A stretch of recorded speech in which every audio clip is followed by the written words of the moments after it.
Greg, a warning from the Department of Homeland Security. A convoy of truckers could try to block major roads in some cities in protest over COVID vaccine mandates. And it might happen right before the Super Bowl as well.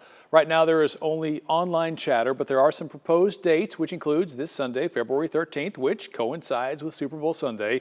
The convoy would then travel cross-country to be in D.C. for President Biden's State of the Union address. I want to get out to Chris Sadeghi this morning because this all stems from what's happening in Canada right now. A lot of publicity over the truckers protesting there.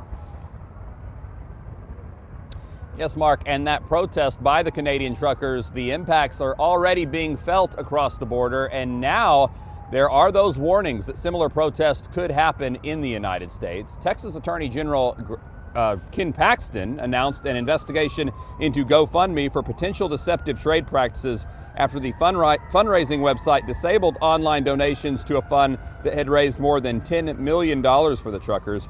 GoFundMe released a statement saying they support peaceful protests but disabled the donations when the Canadian protests became violent with unlawful activity.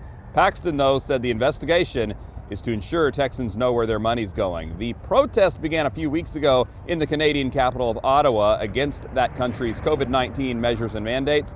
But now it's spread outside the city, and some of the truckers are now partially blocking the Ambassador Bridge from Detroit to Windsor. That's one of the busiest bridges used for trade between the two countries, and that's causing a bottleneck at other border bridges.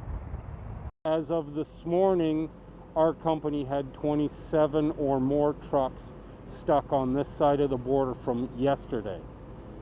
So we have customers that aren't getting their loads and they're wondering why. And the Department of Homeland Security is warning law enforcement across the U.S. that they are tracking some reports that similar protests could be happening in American cities, disrupting roads, including one report they're tracking that would disrupt roads in and out of Los Angeles this Sunday during the Super Bowl.